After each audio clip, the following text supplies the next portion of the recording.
Bonsoir à tous, bienvenue dans l'émission Si on parlait sport, le talk est consacré, comme vous le savez, à l'actualité sportive dans le département. Vous connaissez le programme de l'émission, il y aura des coups de gueule, des débats et des duels. 5 chroniqueurs sont en plateau aujourd'hui.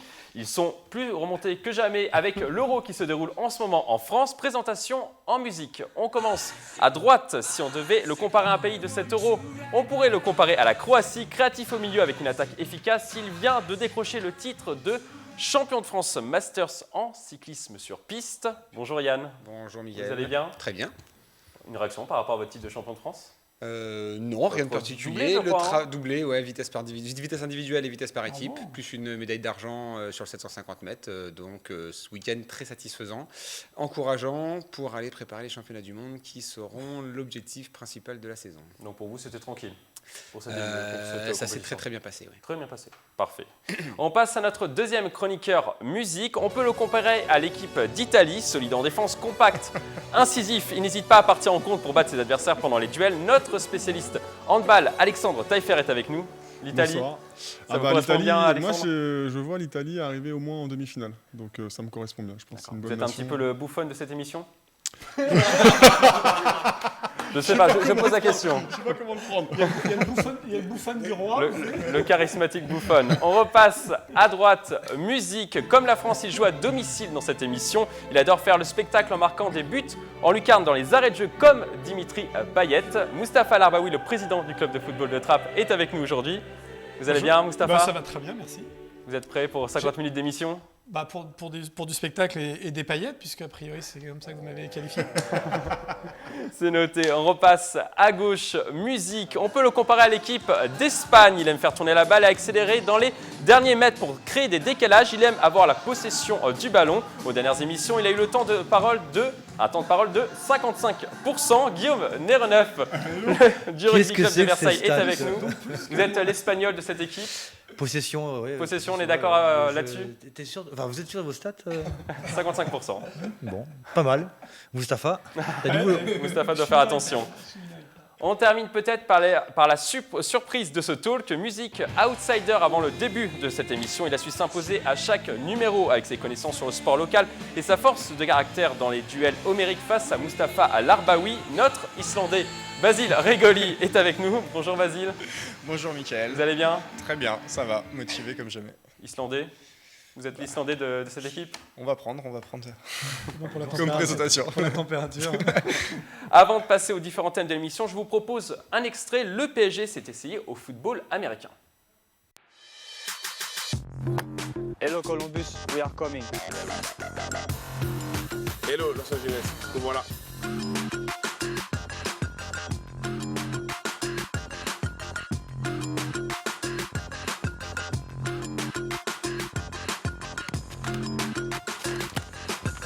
Columbus, here we'll come.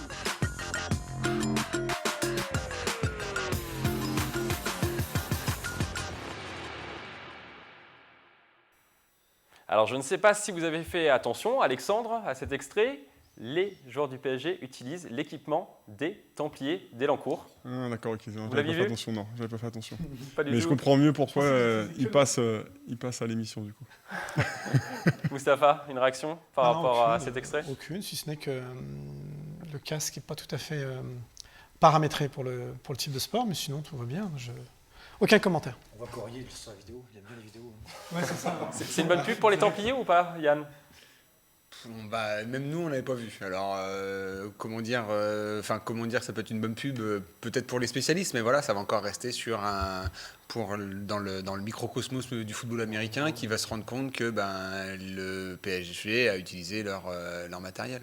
Mais sinon, voilà, le ça PSG reste. qui emprunte l'équipement d'une équipe locale? Bah non, avec l'argent qu'ils ont, je ne sais pas. Je vois pas l'intérêt d'investir et autant justement emprunter et puis ça fait peut-être qu'il y a certains joueurs des Templiers qui ont pu rencontrer ces grands sportifs parce que avant tout, avant d'être un footballeur professionnel, on est quand même aussi avant un gros et un grand sportif. Donc voilà. Un petit billet quoi. Et peut-être un petit billet pour. Mais je pense que c'est dans On sait Dans que le l'esprit. Qatar a envie de s'investir beaucoup aux États-Unis, ce que le Effectivement, c'est PSG, dans le cadre d'une tournée voilà, américaine. c'est ça, le PSG va tous les ans aux États-Unis là depuis un certain temps, et je pense que ça s'inscrit là-dessus où ils ont pris l'équipe qui est à côté dans la région parisienne la meilleure, Voilà. et puis voilà pour un peu sponsoriser le sport S entre guillemets, et puis que c'est peut-être que ça se voit aux États-Unis en disant voilà nous on représente le sport américain en France en faisant un petit coup de pub à côté de chez nous quoi.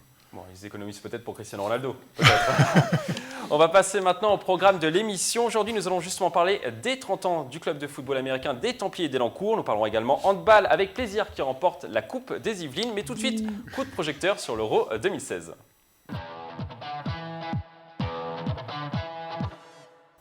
L'Euro 2016 a débuté le 10 juin en France. Je vous le rappelle, 3 équipes avaient choisi pour camp de base les Yvelines. L'équipe de France est à Clairefontaine, la Russie est à Croissy-sur-Seine et l'équipe d'Irlande est à Versailles au stade Montboron et également au Trianon Palace de Versailles. Nous allons faire un bilan de ces 3 équipes à l'issue de ces phases de groupe. Qui vous a le plus déçu? Ne répondez pas tout de suite, on va regarder les groupes. On commence tout de suite par le groupe de l'équipe de France. L'équipe coachée par Didier Deschamps termine première de son groupe avec 7 points. Devant la Suisse et l'Albanie, la Roumanie termine, elle, à la dernière place du groupe avec un petit point.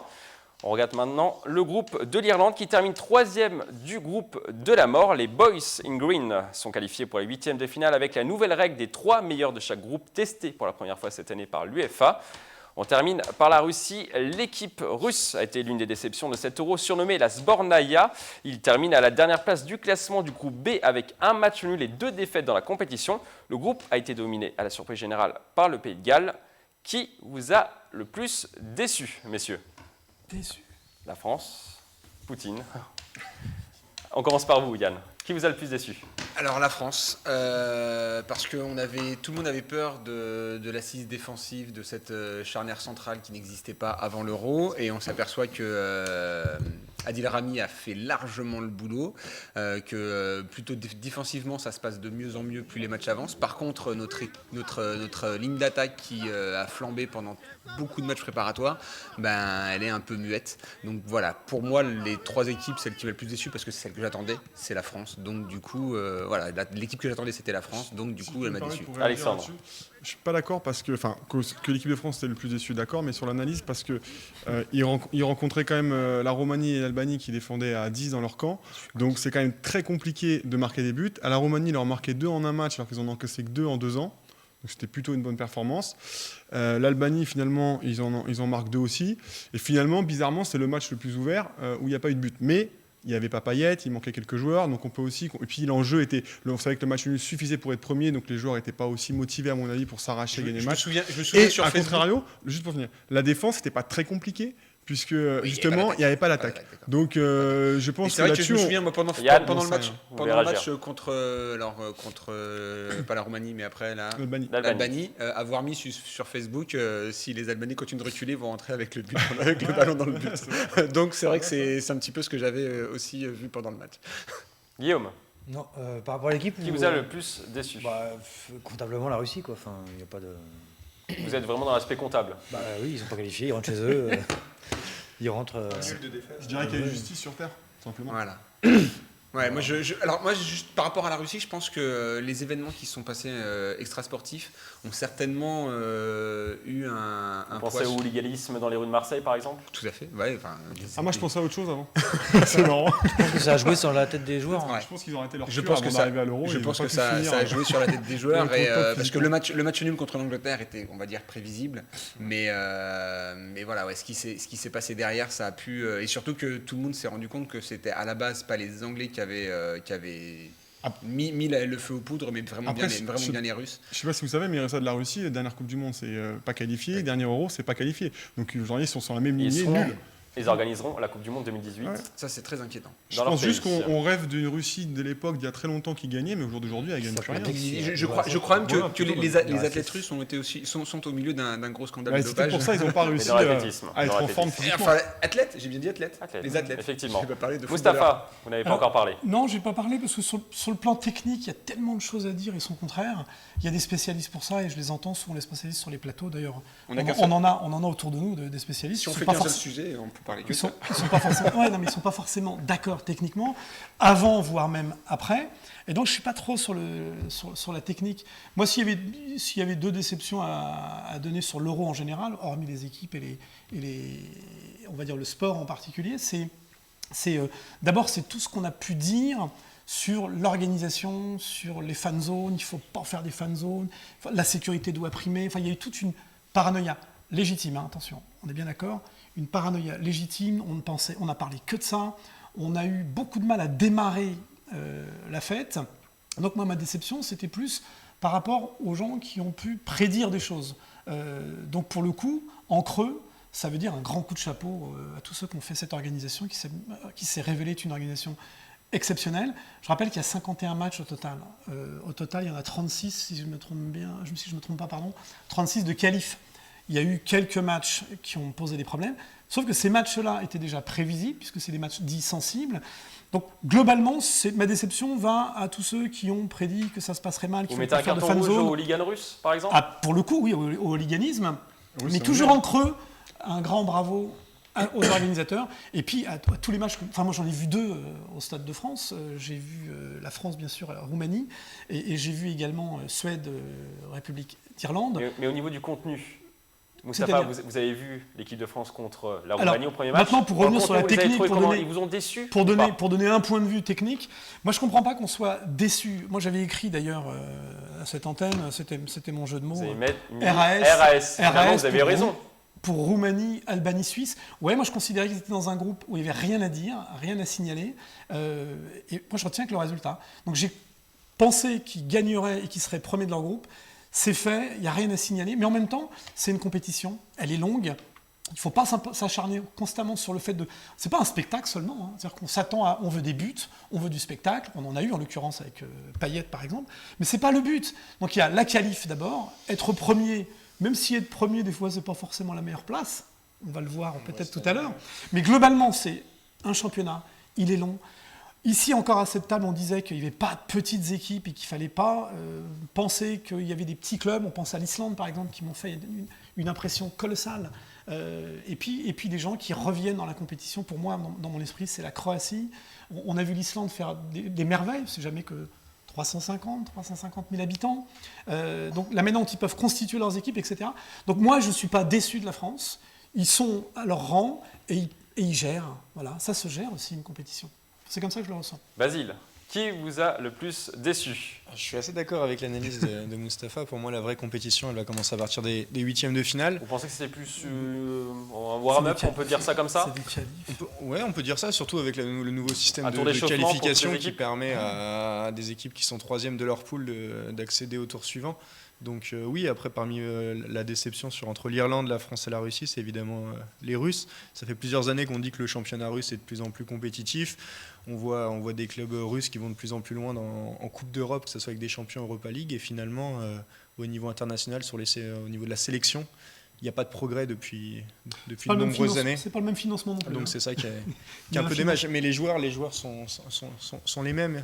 Il y a des joueurs de qualité dedans, mais des joueurs de qualité, maintenant, moi, Ça je ne m'aperçois suffit qu'il y en pas. a dans toutes les équipes. Quoi. Dans toutes les équipes, quand on écoute les matchs, vous avez des gars qui jouent Ouais, mais dans justement, les grands c'est championnats. ça que je veux dire. Après, oui, On a des gens de qualité, mais ça ne l'Irlande, suit- beaucoup jouent Pas tous en même temps, par pas exemple. tous en même temps. C'est Guillaume. l'esprit, l'état d'esprit, Voilà. le pas d'expérience qui va jouer, quoi. finalement, ça Il n'y suffit a pas pas de pour grandes faire stars ça ou suffit même pas de pour mecs faire qui une jouent dans les équipe. grands clubs, quoi. C'est vraiment l'envie de réussir ensemble un parcours et d'aller loin dans le truc, quoi. Je mettrais juste un petit bémol sur l'UEFA et pas du tout sur la France, sur le choix d'avoir mis 24 équipes, parce qu'on se rend compte que finalement les équipes pouvaient s'arranger, je ne dis pas qu'elles l'ont fait, hein, mais elles pouvaient s'arranger, exemple France-Suisse, un match nul, les qualifier les deux, et puis il y a eu plein de matchs comme ça, et je trouve ça triste pour les spectateurs, la preuve 0-0, etc., enfin des scores abominables, et puis en plus c'est quand même litigieux quand on est l'équipe qui s'est fait avoir de l'autre côté.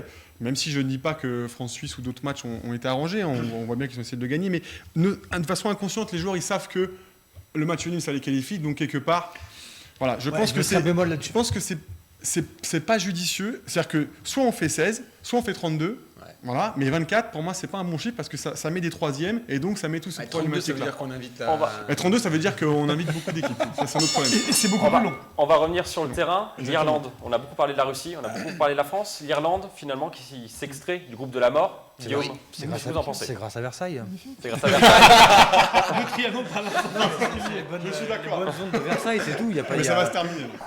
avec une pelouse de 24 mm. Avec ils ont trouvé les bombards, les supporters ont trouvé les bombards pour faire la fête et tout. L'équipe d'Irlande aussi d'ailleurs a trouvé un bombard pour faire la fête, il n'y a pas de problème. Ils se sont basés sur là un esprit de, enfin voilà, un peu festif. Ouais, non mais festif. Enfin voilà, ils sont dans leur foot quoi, enfin dans leur foot un peu.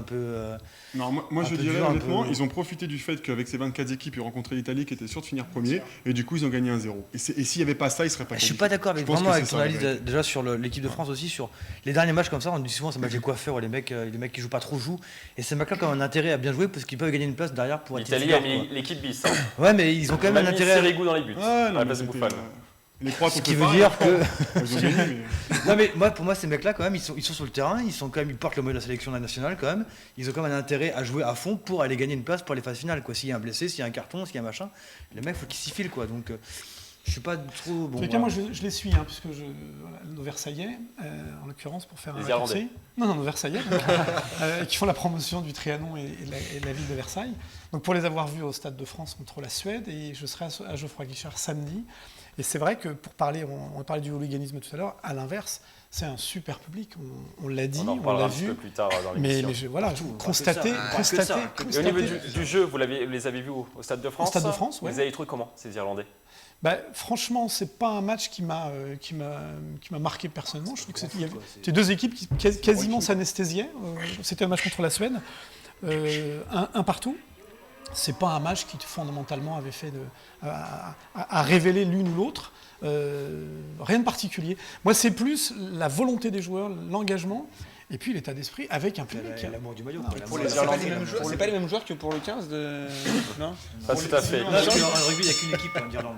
On va passer au prochain thème. Les phases de groupe sont terminées et on va passer maintenant donc au 8e de finale. La France affrontera l'Irlande dans un derby yvinois sulfureux. 40 minutes séparent seulement les camps de base de Versailles de Clairefontaine. Le match se disputera ce dimanche 26 juin à 15h à Lyon. Qui est favori de cette rencontre? Vous votez vert pour l'Irlande, rouge pour la France. Vert pour l'Irlande, forcément, et rouge pour la France. Ah, rouge pour la France.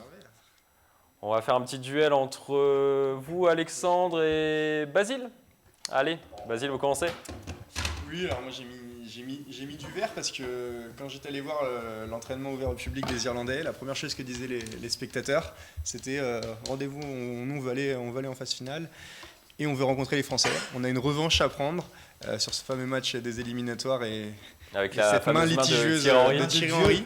Et les supporters irlandais n'attendent que ça, de retrouver les Français. Et je pense que l'envie va être décuplée, les joueurs aussi. Et je pense que c'est un match où ça va être du 50-50. Et que la France... la France... Il voulait dire 51-49. La France peut perdre beaucoup sur ce match. En tout cas, la pression sera énormément sur les épaules des Français. Alexandre, c'est à vous. Il perd beaucoup parce qu'à l'image de son entraîneur King, qui est un casseur monumental, Ouais. il a encore dit et redit contre l'Italie. J'ai peur, je crains qu'un des joueurs soit blessé à l'issue de ce match. Je pense que la France gagnera parce qu'elle joue chez elle et que je pense que l'arbitrage sera légèrement favorable à la France, comme on a pu le voir globalement sur la compétition, et que ça se joue sur des détails. Et que, par contre, je pense que ça va être très dur, probablement des prolongations. Ça va être un match très dur, prolongation, peut-être un blessé pour la France, j'espère pas, mais voilà, je pense que ça va pas être un beau match à voir et qu'on va en laisser beaucoup d'énergie. Un peu à l'image du Paraguay à la Coupe du Monde 98, un match où on laissait beaucoup d'énergie, mais ça n'empêche pas de Et Laurent gagner Blanc derrière, qui hein. nous avait qualifié en prolongation. À vous, Yann. Justement, en fait, là, on parle de matchs qui vont être très durs, qui vont être très longs, et on passe sur une deuxième phase. Faut pas oublier une chose, c'est que les Français ont joué dimanche dernier, Oui, ils sont reposés. que les Irlandais ont joué hier soir, et que le match est dans 2 jours et 3 jours. Donc la récup n'est pas du tout la même pour les Irlandais ou pour les Français. Il n'y aura pas un manque de rythme, justement? Non, Pour les pas manque Français, de non. rythme. Non, de toute façon, en plus, on sait très bien que Griezmann a besoin de repos en ce moment plutôt que d'enchaîner les matchs et de faire des matchs longs. Non, c'est très bien. Payet, pareil. J'ai peur que Griezmann se fasse cisailler, fatigué comme il est. Dans la règle. Oui, Pas non. pour lui. Mais donc voilà, moi je pense que là il y a quand même un gros avantage pour l'équipe de France à ce niveau-là, de rencontrer une équipe qui a joué vraiment beaucoup plus proche et qui en plus a un jeu qui est très physique et donc qui a risque moins de tourné. payer et voilà, Moins et fait qui a moins tourné, qui risque de le payer sur une fin de match. Faut pas oublier que les Français champions du monde de la 89e minute. Vous serez prêt à parier votre vélo sur cette rencontre? L'ancien, pas le nouveau. L'ancien Guillaume, qui. allez-y. Non, moi j'ai voté vert, donc, voilà. Mais moi je pense que l'Irlande peut faire un truc. On est au notamment- foot, on n'est pas au rugby. Ouais, ouais. je persiste et je signe. Notamment pour l'histoire de la revanche de la main de Thierry Henry et ce public qui est extraordinaire qui va les booster comme c'est pas permis, quoi. Parce que en fait, Ils ont acheté combien de billets le public français. Alors excusez-moi. alors, Justement, le Guillaume, public on va français- regarder un extrait des supporters. La vidéo amateur a été tournée dans les 15 rues de 000 Paris. maximum.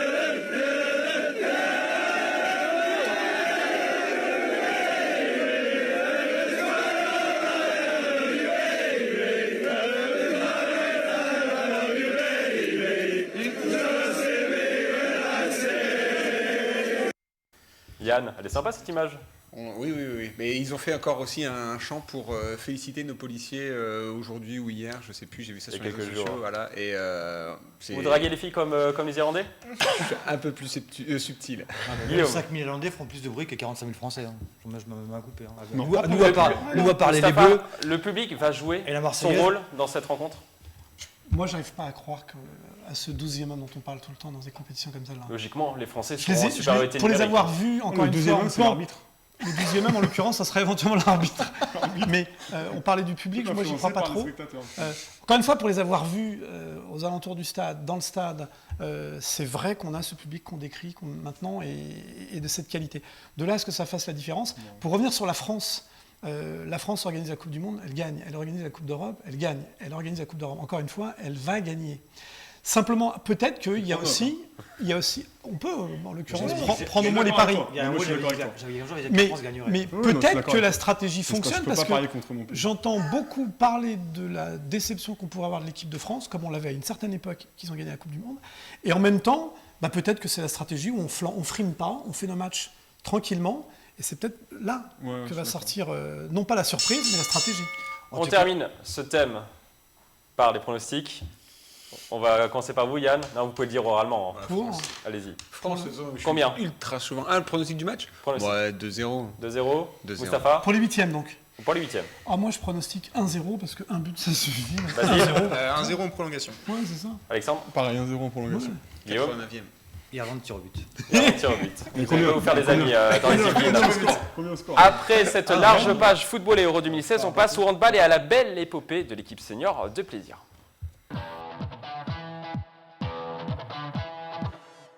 La logique a été respectée en finale de la Coupe des Yvelines senior au gymnase des Lavandières à Saint-Germain-en-Laye. Ce dimanche 19 juin, les joueurs de plaisir qui évoluent en pré-national ont battu Montigny-Bretonneux, une équipe de division honneur régionale. Le score est sans appel, 39-26. On écoute les réactions. Début de match un peu compliqué.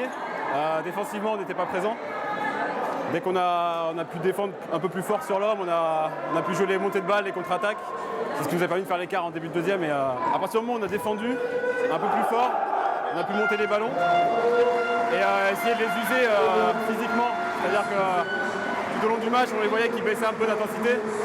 Et nous, on restait sur le même tempo, donc c'était important pour nous. Ils étaient plus forts sur le plan physique, voilà, sur le plan des gabarits, et sur le plan foncier où au niveau des courses, mes joueurs étaient beaucoup plus fatigués que les joueurs de plaisir. Le match, on savait que ça allait être difficile, mais il y a eu de très belles choses de la part du collectif senior de Montigny. Et la défaite est logique. Voilà. L'écart est un peu grand, mais défaite logique. Une victoire importante pour les Plaisirois. Les jaunes et noirs ont raté la montée pour la deuxième année consécutive en terminant à la deuxième place de pré-national derrière Paris Sport Club. La question sur ce thème, vaut-il mieux monter ou gagner une coupe? Vaut-il mieux gagner ou gagner une coupe? Évidemment que non. Ben non. Alexandre, vous commencez, vous êtes le spécialiste en La balle. Coupe des Yvelines, c'est un niveau départemental qui ne rapporte rien. ni financièrement, ni sportivement. Bon, le coup des Yvelines ont gagné contre une équipe qui a 2 divisions en dessous, dont les meilleures équipes aussi ne jouent pas. En l'occurrence, Versailles en prénat, par exemple, on ne la joue pas.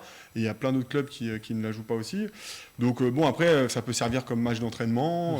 Pourquoi pas, des choses comme ça. Mais bon, je vais vous dire que Plaisir, ils échangeraient volontiers toutes leurs finales de coupe gagnées contre une montée en N3 qu'ils essayent depuis une dizaine d'années. Ils finissent depuis 5-6 ans à la 2e place. Guillaume. La question, c'est général, d'accord. C'est pas Général. la coupe des Yvelines. Non. C'est une coupe. Hein. Effectivement. La Coupe de Donc, France, donc. par exemple, la Donc, Coupe de France de France. foot, par exemple.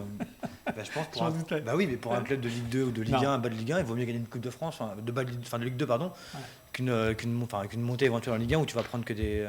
Si tu gagnes de l'argent, c'est important quand même. Hein, clairement, si on prenait le cas de la Coupe de France dans le football, toutes les équipes on va dire de Ligue échangeraient évidemment une place de championnat, même en DH, pour avoir la Coupe de France.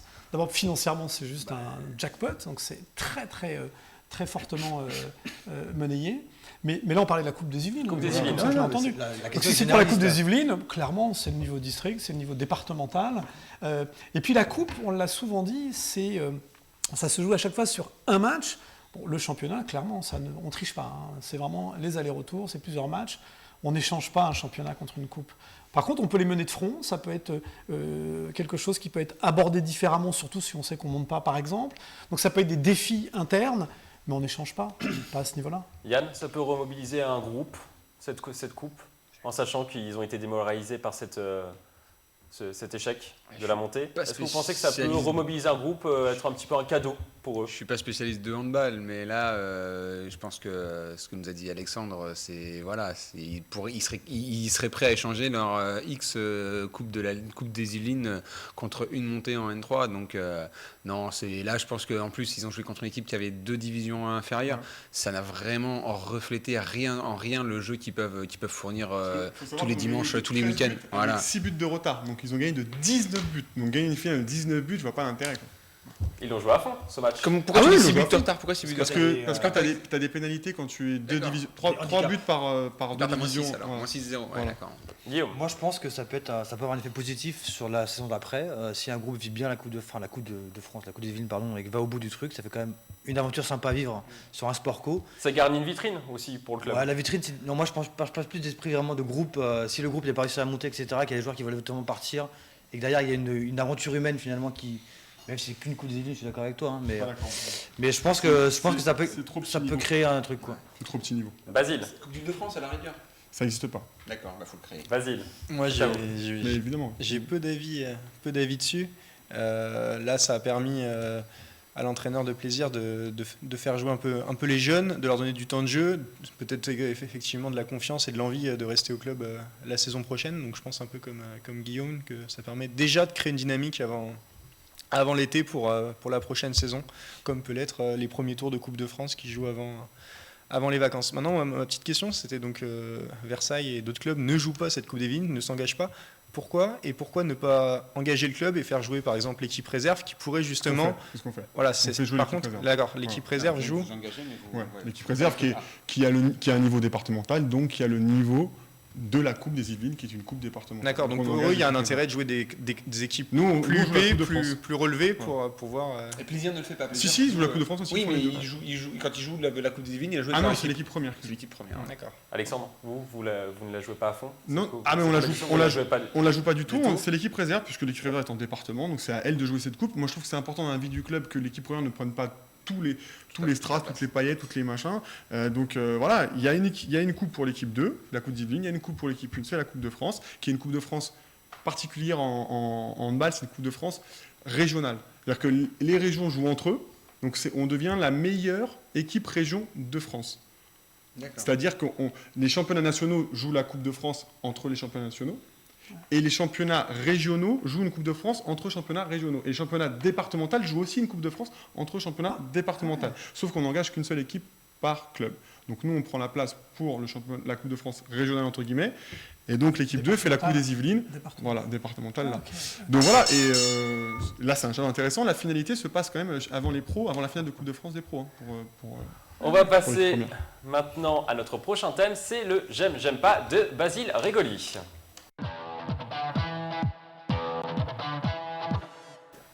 Notre chroniqueur Basile Régoli, le LeBron James du sport local, nous présente ses tops et ses flops du week-end à chaque émission. On commence par le premier j'aime, il concerne le handball. Jingle.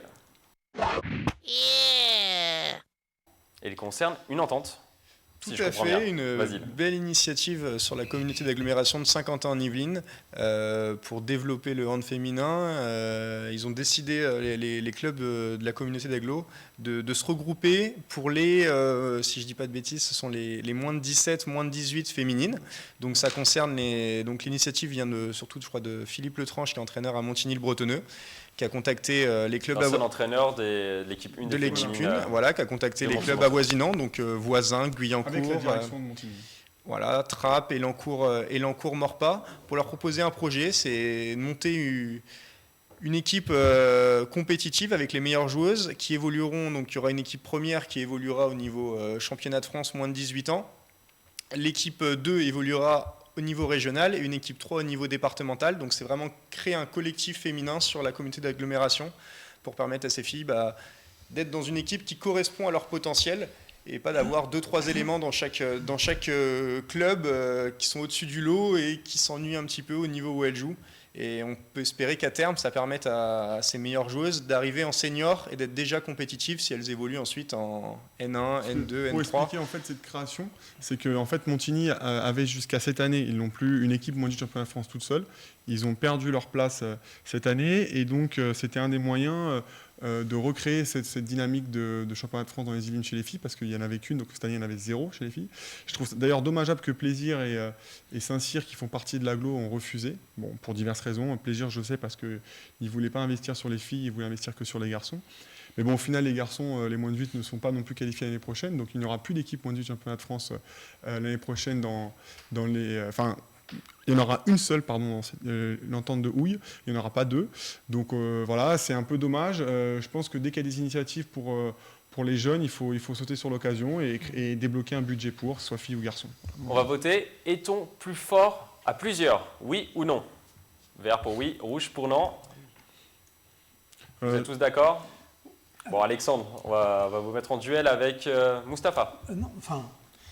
Pardon, on semblait être d'accord, mais... Non, j'ai changé quand même. J'irais un vert... J'avais un bémol. Mustapha, est-on plus fort alors? Alors, l'enfer est pavé souvent de bonnes intentions. C'est-à-dire que le fait de dire, on crée des ententes, on crée des regroupements, moi ça me plaît toujours. D'ailleurs, on pourrait l'imaginer dans le Saint-Quentinois à bien des égards, dans bien d'autres domaines, dans le foot par exemple. On pourrait imaginer toutes les équipes saint-quentinoises, créer l'équipe saint-quentinoise de football.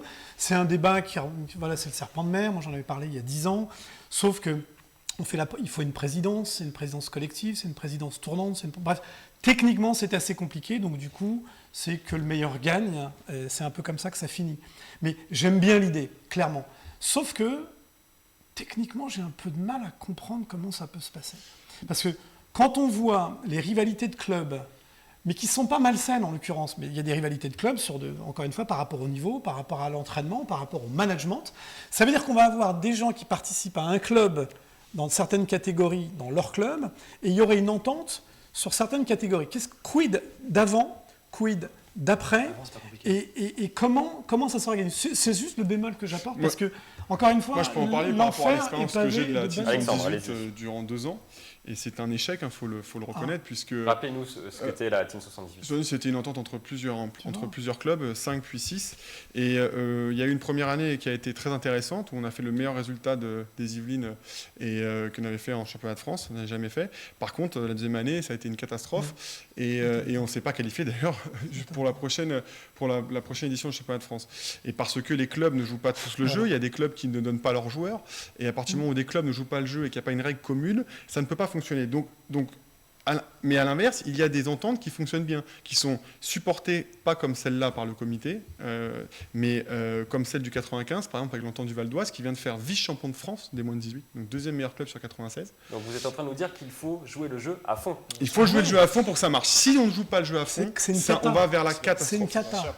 Donc ça dépend. Ça peut être une réussite, comme ça peut être un gros échec. On le voit en basket, avec Élan Yvelines Basket, qui est un regroupement des meilleures équipes, des meilleurs jeunes de Poissy, Morpas, Maurepas et Versailles-le-Chênay, c'est quand même assez éloigné. Poissy, Maurepas, Versailles-le-Chênay, et c'est pourtant une totale réussite. Ils ont été champions de France, je crois, à Basile Voilà, l'année dernière, en moins de 17. Voilà, exactement. L'an dernier, vice-champion de France cette année. Donc, Et c'est des ententes ça marche partielles très bien. ou c'est des ententes de club là? Ce sont des ententes de club, mais que sur des catégorie. catégories de jeunes. Que sur une Ça, des catégorie, groupements de jeunes. Ouais. Ça vient On va en plus. passer à votre deuxième gemme, Basile. Il concerne l'athlétisme. Jingle. C'est à vous, Basile. Oui, un coup de chapeau à un jeune athlète cadet de Versailles, spécialiste du 400 mètres haies. C'est un jeune qui s'est déjà révélé l'an dernier en terminant à la 4e place au championnat de France. En 63 secondes, 63-60. On lui promettait une belle saison 2016 et il est présent au rendez-vous. Il a réalisé 52-49 au championnat d'Île-de-France, où il remporte ce championnat d'Île-de-France. Et ce chrono est intéressant parce qu'il lui permet d'être sélectionné en équipe de France pour le championnat d'Europe qui aura lieu au mois de juillet. Mais surtout quand on regarde les bilans mondiaux, il vient de rentrer dans le top 10 mondial sur la discipline. Donc ça sera un candidat crédible pour une médaille au championnat d'Europe. Et c'est une surprise ? C'est une surprise, non. On l'avait, comme je dis, il s'était vraiment révélé l'an dernier lors de sa première année.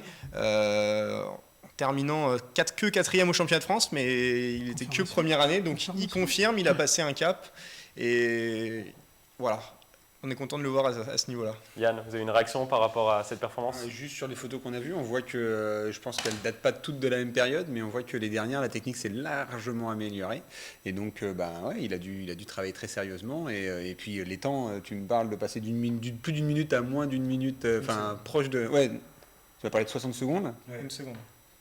62 à 52. Ouais, ça c'est les dixièmes, 54, 60. Pardon. Bon, d'accord, mais bon, voilà, il a dû bosser et puis même gagner une seconde sur un 400 quand on est de toute façon déjà au très haut niveau, c'est toujours énorme. Basile, vous le voyez gagner une médaille Au au JO, au championnat du monde. Vous ne voulez pas lui mettre la pression. C'est surtout que c'est beaucoup trop tôt. C'est un jeune homme qui a à peine 17 ans, donc c'est beaucoup trop tôt. Déjà, s'il ramène une médaille d'un championnat d'Europe cadet cet été, ça sera déjà très admirable. Basile, on va passer à votre troisième gemme. Il concerne un footballeur. Jingle. Yannick Mamilone. Yannick Mamilone, exactement. Pour faire un petit retour sur son parcours, rapidement, Yannick Mamilone, en 2013, c'est le meilleur buteur du championnat d'excellence départementale à Plaisir. Voilà, il termine la saison meilleur buteur avec 22 ou 23 buts. Il se fait remarquer, les Mureaux lui proposent d'intégrer leur équipe qui évolue en division d'honneur. Il fait 2 saisons en DH, donc le plus haut niveau régional.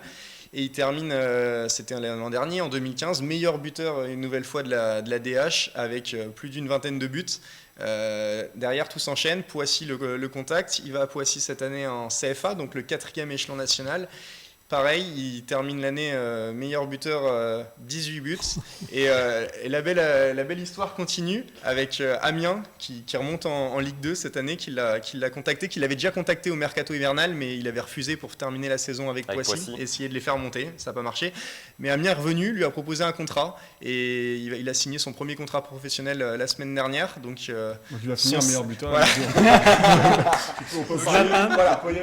Zlatan a qu'à bien se tenir. Dans 3 ans, ça sera le meilleur buteur de la Ligue des Champions. Une belle ascension pour ce garçon qui sûrement étant jeune, qui rêvait de devenir footballeur professionnel, mais voilà, il y a encore 3 ans quand il évolue au niveau départemental, je pense qu'il était loin d'imaginer. Il est jeune, hein, il a 25 ans. Il a 25 pas si jeune ans, que ça. donc, Ouais, pas si jeune. ouais, mais pour quelqu'un qui n'est jamais passé sur un centre de formation. C'est le temps qu'il faut. Voilà, le temps que ça arrive. Moustapha, 25 ans, ce n'est pas trop tard? Non, c'est bien sûr que c'est pas trop tard. Par contre, moi, vous l'avez déjà vu? Le gemme de... Non, je le connais pas. Non. Pas du tout. Non, ça évolue déjà dans des sphères qu'on n'aborde pas, nous. Mais Attrape. le gemme de notre ami, c'est un gemme que j'adore, pour le coup. C'est vraiment des progressions comme ça là qu'on aime avoir plus que certaines qui paraissent évidentes. Celle-là, c'est vraiment, voilà, je joue à un niveau et je m'engage, je prétends pas. Par contre, on me voit. J'en connais tellement qui prétendent et qu'au final, on les voit revenir. Ce garçon ne prétend pas, il montre. Il part pas au mercato d'hiver parce qu'il veut finir sa saison. Donc il a est sur les épaules, selon vous? Pardon? Il a la tête sur les épaules? Ah, clairement, ouais. Une reconnaissance. De refuser une offre Et à pour la 20 Coupe Ligue 2 et à nationale 25 à l'époque. à 25 ans, faut oser quand même. Faut oser. Ouais, mais c'est son âge Et la qui fait qu'il a preuve, tête sur c'est l'épaule. qu'il y revient. Non, la tentation est perd la grande. famille. La tentation est grande de partir rapidement, de prendre tout de suite et maintenant. Moi, je trouve que cette histoire est assez belle. On le suivra l'année prochaine. On va suivre. Ah ouais, très très On le bien. suivra l'année prochaine. Basile, vous avez également un j'aime pas. Il concerne le baseball. Jingle. Oh no! Et le calendrier des Cougars de Montimonto, mais Voilà, de toutes les équipes même toutes les équipes de baseball. de deuxième division de baseball. Faut savoir que le calendrier cette année propose une phase régulière qui s'étend de avril jusqu'à fin juin, donc il va se terminer ce week-end. Les Cougars devraient terminer Même début juillet. début juillet à la deuxième place de leur championnat et sont donc qualifiés pour les playoffs. Et les playoffs, ils ont lieu au mois de septembre, à partir de mi-septembre, ou le deuxième week-end de septembre, Donc le ils 11 ont ou 12. 2 mois de vacances. Donc ils ont 2 mois de vacances où, Ou de préparation. donc voilà, là ils sont à leur meilleur niveau, ils ont fait une grosse préparation prépa, physique, une grosse prépa physique. Ils jouent des matchs tous les week-ends et il va y avoir une pause de 2 mois et il faudra jouer. Alors, c'est pas totalement de leur faute, tout simplement, c'est parce que dans cette deuxième division, il y a l'équipe fédérale qui est en fait l'équipe du pôle espoir de Toulouse, où il y a les meilleurs jeunes qui sont formés et qui ont un championnat d'Europe junior au mois de juillet. Donc on ne peut pas jouer des playoffs avec une équipe qualifiée qui n'est pas du tout présente. Donc on est obligé de jouer les playoffs après ces championnats. Et donc voilà, Guillaume, il va falloir attendre 2 mois avant de... Guillaume, il faut repenser le championnat. C'est ridicule. C'est ridicule. Ouais, C'est ridicule parce qu'en plus les gamins qui partent aux Europes, ils vont être à fond à la rentrée quoi. Ils vont. Ah bah oui, c'est un été. Compétition. C'est ridicule quoi pour les pauvres. On fait Un petit peu fatigué aussi. Ouais, mais tu fais commencer le championnat un mois avant, en février, même si en février c'est compliqué le baseball, mais nous, ça se passe à l'extérieur, donc il faut qu'ils s'adaptent. Hein. Yann, vous en pensez quoi de ce calendrier? Moi, 3 mois de préparation pour un championnat qui va se dérouler au mois d'octobre, donc ça me choque pas du tout. Maintenant, c'est vrai que c'est... Non mais voilà, là ce serait 2 mois. Maintenant, c'est des jeunes. Sacrifier des vacances d'été pour passer son temps sur les terrains pour participer à un play-off. Pour 4 matchs de play-off. Pour 4 matchs de play-off, voilà. Et je sais pas ce que ça peut apporter derrière. C'est pas pro, on est d'accord. Je suis pas... Voilà, ils sont amateurs. Je suis pas sûr que tout le monde soit prêt à le faire. Cette année, moi je le fais pas tous les ans, en effet, mais cette année je le fais pour préparer les championnats du monde. Mais voilà, c'est pas... Et puis là, c'est quand même... C'est de l'individuel. C'est pas une équipe, c'est pas faut que tout le monde joue le jeu et là c'est pas gagné, donc c'est vrai que là il y a quand même un gros problème au niveau de l'organisation et donc de nos bonnes têtes pensantes dans nos fédérations Respectives, chacun je crois. Basile, rapidement, ça nuit au spectacle, ce calendrier? Ça, au spectacle, je ne pense pas, parce qu'il y aura du spectacle au mois de septembre. Je pense que les joueurs qui joueront ces playoffs auront envie de... Il y aurait un mercato entre les deux ou Non, il n'y a pas de mercato. C'est un peu comme le foot américain, les mercato, c'est plutôt sur l'hiver. D'accord. Sur l'hiver, maintenant, on peut imaginer Période qu'il y ait des novembre, joueurs décembre, sur des janvier. mutations professionnelles qui Ça, ouais. partent ou déménagent sur cet été, qui pourront peut-être pas jouer Des les playoffs ou étudiants. s'entraîner, ou Des des étudiants qui sont pris mutés en ailleurs. école Donc, c'est vrai que ailleurs, c'est un véritable casse-tête pour préparer correctement ces playoffs. Après le j'aime pas de Basile Regoli, on passe à notre rubrique débat. «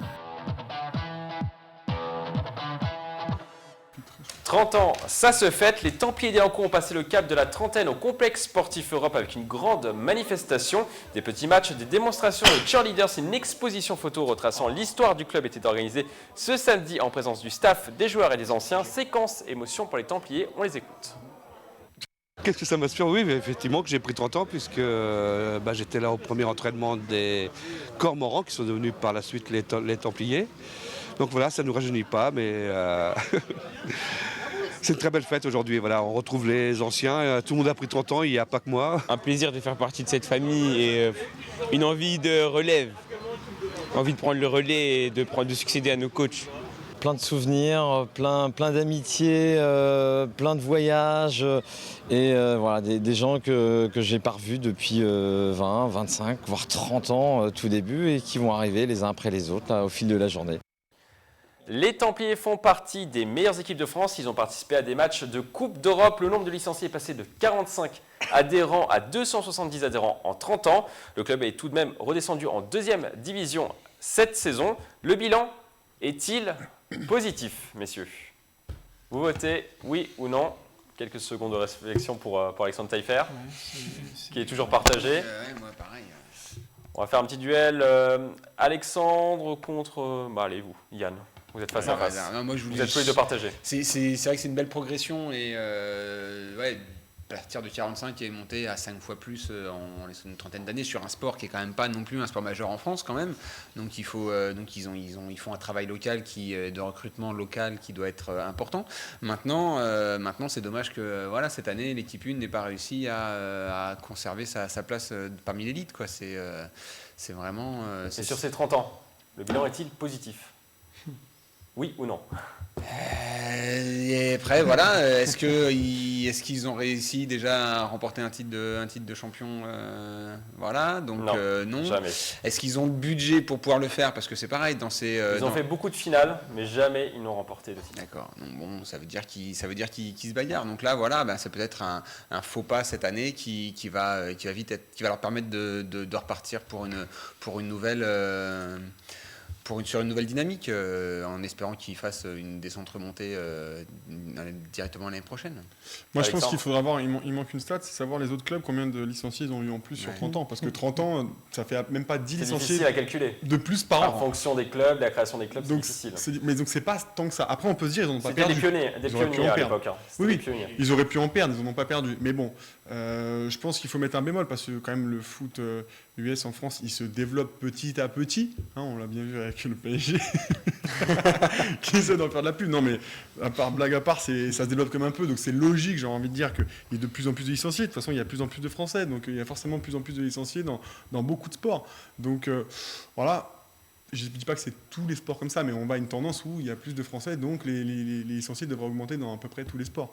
Mais bon, 30 ans, moi, ça ne me paraît pas une augmentation fulgurante, quoi. Vraiment, ça fait même pas 10 par an. Et en plus, derrière, il y a la redescente en D2. Mais on peut dire qu'ils ont eu leurs heures de gloire en jouant des Coupes d'Europe, des finales de championnat de France. Et donc, j'espère surtout qu'un club qui était initiateur à la base ne va pas s'écrouler et puis on va plus en entendre parler, comme ça a déjà été le cas avec d'autres sports et d'autres clubs. J'espère surtout ça pour eux. C'est ce que je voulais dire sur la fin, ce qu'il a dit, c'est-à-dire qu'ils étaient les pionniers il y a 30 ans.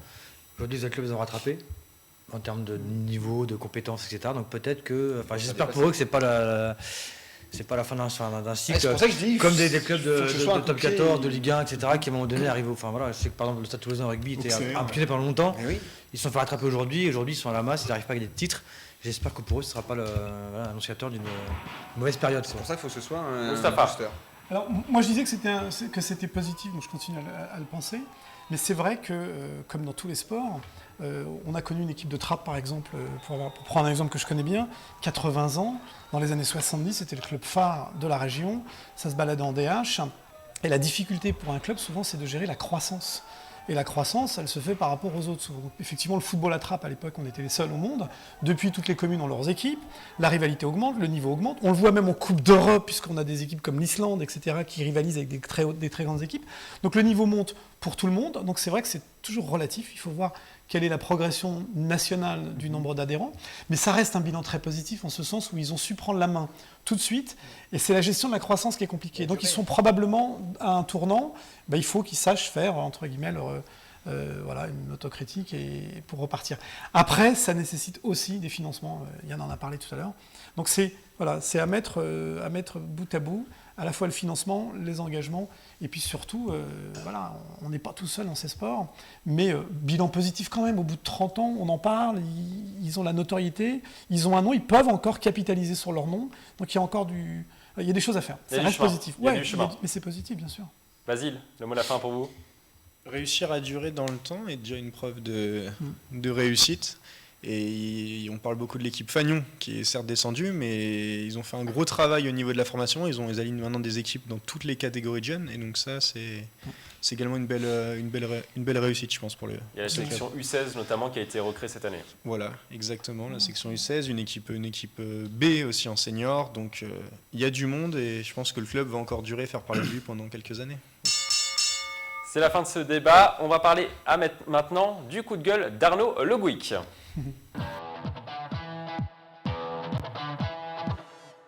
C'est une tradition dans cette émission. Notre chroniqueur Arnaud Le Gouic, alias le grincheux yvelinois, pousse un coup de gueule sur le sport dans le département. Aujourd'hui, Arnaud, qui est toujours très remonté contre le monde du sport, va nous parler de l'engouement dans les Yvelines pour l'Euro. On vous laisse la parole, Arnaud. Merci, Mickaël. Mon coup de gueule du jour concerne l'Euro, Versailles et les Irlandais. Les Irlandais qui donc ont posé leur camp de base à Versailles, dans la préfecture yvelinoise. Il y a eu un entraînement ouvert au public qui a attiré beaucoup de monde, notamment beaucoup de jeunes des écoles et des écoles de foot des environs, mais c'est tout. Donc, de mon point de vue, Versailles est un peu passé à côté.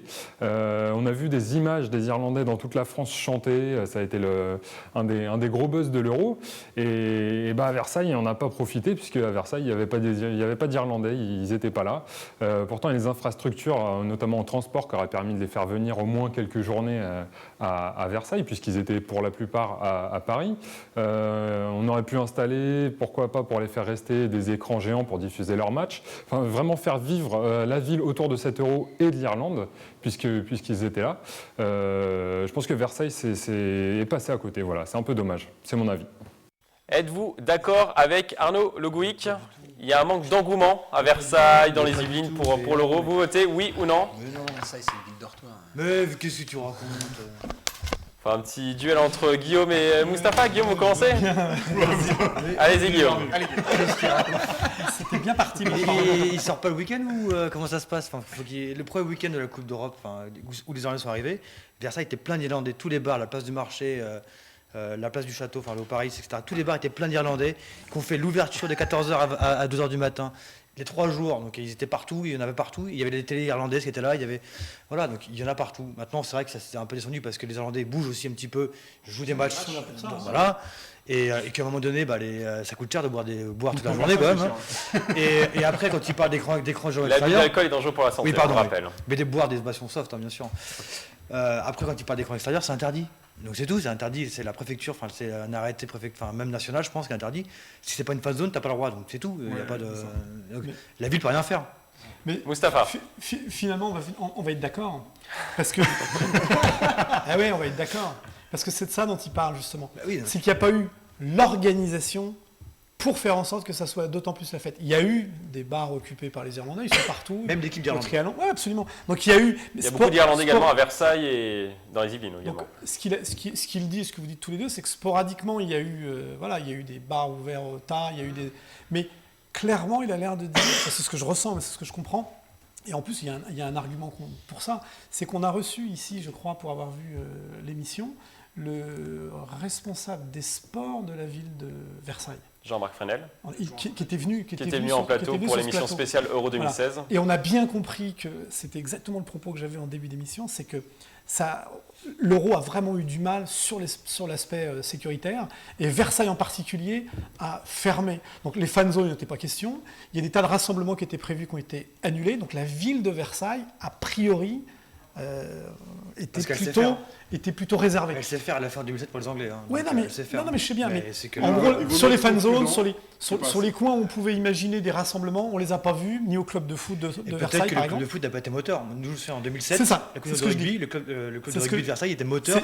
C'est à ça que je faisais référence. C'est que globalement, on n'a rien vu du côté du club de foot de Versailles, qui aurait pu être totalement à l'initiative, parce que finalement, Versailles, le club de foot, avec quand même des références, l'ADH, les joueurs, la commune. Donc voilà, moi je pense qu'il a raison quand même, c'est-à-dire qu'il n'y a pas eu grand-chose sur la ville, sans leur jeter la pierre, parce qu'ils étaient vraiment dans un raisonnement sécuritaire, comme on a pu le dire pour toutes les équipes en France en général, et finalement... Yann, qui a raison entre Mustapha et Guillaume? Ils sont d'accord. Tous les deux. Qui a le plus raison? C'est vrai qu'en effet, on est à Versailles et on voit pas grand-chose. On voit pas grand-chose. Maintenant, on n'a pas de matchs qui sont... On n'a pas de match retransmis, donc voilà, c'est... Mais c'est pas grave, quoi. Je veux dire. Non, mais comme on a vu sur les images, hein, le stade d'entraînement, il est rempli quand même. Les écoles ont fait. Une fois, il était ouvert. Mais parce que c'est l'entraînement ouvert au public. Parce que c'est comme ça. Non, mais je veux dire, c'est pas le choix de Versailles. C'est pas Versailles, par contre. C'est qu'il y a un seul entraînement. Donc ils en ont fait un. L'UEFA a sa responsabilité. L'UEFA a sa responsabilité. Dans cet engouement. Mais je veux dire, c'est pas que l'UEFA, c'est l'État français aussi à un moment donné. Mais c'est normal. On n'est pas dans une période, classique, j'ai envie de dire. Quand même dans une période. Michael, qu'on s'entende bien, c'est pas une faute, encore une fois, ni de Versailles, ni de l'État français. C'est juste que depuis le début de l'Euro, on ne parle que de ça. Ça a cristallisé, ça a crispé tout le monde. Et donc, il y en a qui ont fait le choix des fan zones, il y en a qui ne l'ont pas fait. Versailles l'a dit publiquement, c'est-à-dire on est plutôt partisan de quelque chose de calme. C'est en ça qu'il a raison. Mais ça ne veut pas dire que les Versaillais ont tort d'avoir, entre guillemets... Parce que il n'y a que des fan zones très grandes dans les grandes villes. Il n'y a pas de petites fan zones, ça n'existe pas, donc c'est interdit. Alors si on les a connues il y a une petite... Dans le temps, oui, mais aujourd'hui non. Guillaume, il y a une toute petite fan zone à Montigny-Bretonneux. Pendant une semaine, ils ont créé une espèce de fan zone avec 4 à 5 matchs retransmis. Bravo. Voilà, ils ont attiré à peu près 400 à 500 personnes. Après, Versailles est quand même plus médiatisé et plus facile d'accès. Enfin, plus médiatique d'accès pour éventuellement un acte. Sans porter préjudice à Montigny, je pense que s'il y a une bombe, elle sera plus à Versailles qu'à Montigny. Donc je pense que Versailles s'est protégé par rapport à ça. Pas tous en même temps, Alexandre. Ils sont protégés, Versailles, par rapport à leur aura mondiale. C'est tout à fait normal. S'il y a bien une ville qui ne va pas faire de fan zone, parce qu'elle n'a pas les moyens de Paris, c'est bien Versailles.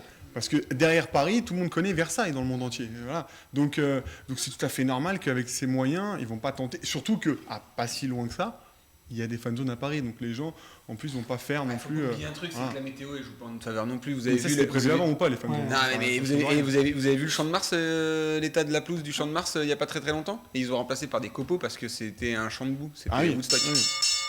Ça sera le mot de la fin, Yann Bizarrier.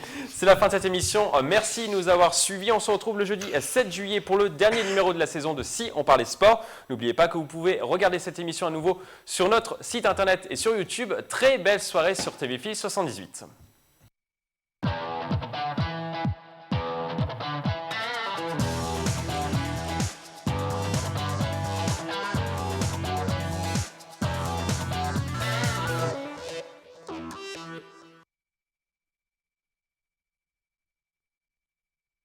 L'heure exacte.